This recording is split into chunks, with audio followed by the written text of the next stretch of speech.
Exam ಬೇರೆ ಹತ್ರ ಬಂದಿತ್ತು, ಆದರೂ ನನಗೆ ಓದಕ್ಕೆ ಬೋರ್ ಆಗ್ತಿತ್ತು.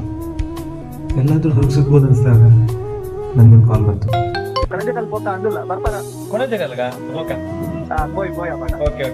ಸೊ ನಾ ಆ ಕಡೆ ಹೊರಟೆ.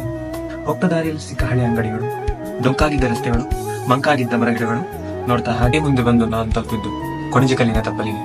ಅಲ್ಲಿ ಕಾಣಸಿಗುವ ಗುಳಿಗ ಕೊರಗಜ ದೈವಗಳ ಸಾನ್ನಿಧ್ಯವನ್ನು ನೋಡಿಕೊಂಡು ಮನಸ್ಸಲ್ಲಿದ್ದ 25 ಯೋಚನೆಗಳಿಂದ ಅಲ್ಲೇ ಬಿಟ್ಟು ನನ್ನ ಪ್ರಯಾಣವನ್ನು ಶುರು ಮಾಡಿದೆ. ನನ್ನ ಗೆಳೆಯರ ಜೊತೆ ಆರಂಭವಾದ ನನ್ನ ಪಯಣ ಸಾಗುತ್ತಾ ರಮಣೀಯವಾದ ಹಸಿರಿನಿಂದ ಕಂಗೊಳಿಸುತ್ತಿರುವ ಅರಣ್ಯಗಳ ನಡುವೆ ಬಂಡೆಗಳ ಮಧ್ಯೆ ಒಂದು ಪುಟ್ಟದಾದ ಸಿದ್ಧಾಶ್ರಮ ಕಾಣಿಗಿತ್ತು. ಅಲ್ಲಿ ಹಸಿರಿನಿಂದ ಪ್ರವಾಸಿಗರ ದಾರಿ ಕಾಯುತ್ತಿರುವ ವಾನರ ಗುಂಪು, ಭಕ್ತರಿಗಾಗಿ ಸದಾಕಾಲ ತೆರೆದಿರುವ ದೇವರ ಗುಡಿಗಳು.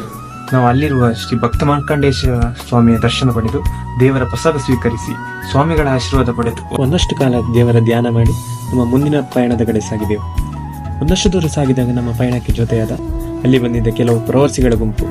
ಸ್ವಲ್ಪ ಕಾಲ ಅವರು ಸಾಗಿ ಬಂದ ದಾರಿ, ಅವರ ಅನುಭವಗಳನ್ನು ಹಂಚಿಕೊಂಡು ಮತ್ತೆ ನಾವು ನಮ್ಮ ಗುರಿ ಕಡೆ ಹೆಜ್ಜೆ ಹಾಕಿದೆವು. ಕೊನೆಗೂ ರಮಣೀಯವಾದ ತುತ್ತ ತುದಿಯ ಸ್ಥಳ ತಲುಪಿದೆವು. ಬಂದ ದಾರಿ ಇಷ್ಟೇ ಕಠಿಣವಾಗಿದ್ದು ಆ ಕ್ಷಣಕ್ಕೆ ಎಲ್ಲವೂ ಮರೆತು ಹೋಯಿತು. ಮೇಲೆ ನಿಂತು ನೋಡಿದರೆ ಎತ್ತ ಕಣ್ಣು ಹಾಯಿಸಿದರು ಹಸಿರೇ ಕಾಣಿಸಿಗುವುದು. ಬೆಟ್ಟಗಳ ನಡುವೆ ಶತಮಾನ ಹಳೆಯ ಕಾಲದ ಋಷಿಗಳ ತೀರ್ಥಕೆರೆಗಳನ್ನು ನೋಡುತ್ತಾ ಕಳೆದು ಹೋದೆ. ಸ್ವಲ್ಪ ಹೊತ್ತು ಅಲ್ಲೇ ಪ್ರಕೃತಿಯ ಮಡಿಲಲ್ಲಿದ್ದು ಮತ್ತೆ ನನ್ನ ಹಿಂತಿರುಗುವ ಪ್ರಯಾಣದ ಕಡೆ ಮುಖ ಹಾಯಿಸಿದೆ. ಕಸ ಹಾಕಿ ಆ ಜಾಗದ ಸೌಂದರ್ಯಕ್ಕೆ ಕಾಸಿಗೊಳಿಸಬೇಕು.